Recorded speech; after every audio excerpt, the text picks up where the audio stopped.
I want to follow up on my last video on what I called enemy antagonism or devil iconoclasm. I'm not sure that those are quite the right words, but there is something there that deserves further explanation. It's the idea that just as hero worship is that thing which fundamentally motivates us in a positive way, that we want to emulate or imitate or follow somebody that we consider heroic, admirable, noble, somebody who draws us in deep in our hearts. So an enemy, a devil figure in our lives becomes an object of hatred, which rouses us in such a very powerful way and defines fundamentally who and what we're against.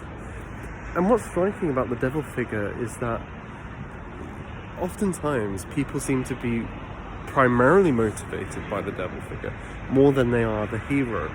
Certainly in our culture, if you think of the absolute torrents of anger that are poured out against somebody like Donald Trump for many, many years, really exaggerating often his negative qualities to the point that he's almost the worst character in human history.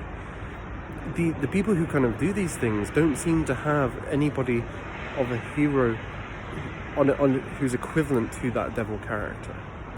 There's nobody who's kind of equal to Trump in their worldview. There's nobody who looms as the great person who's going to overthrow Trump. So their whole kind of motivation is primarily rage and revenge and hatred.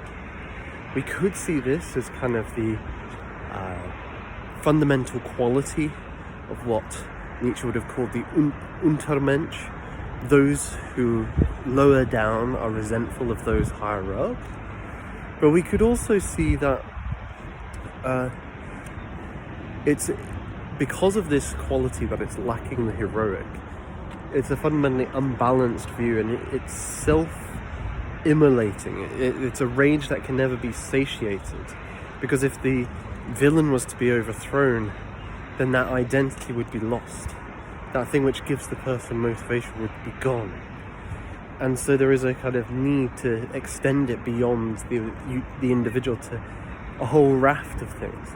That's why with Hitler, the man Hitler still looms large in our culture, because while he is dead and buried, there is this notion, well, anybody who promotes views of a certain ilk, right-wing views, is actually an extension of him, and so they can also become attacked.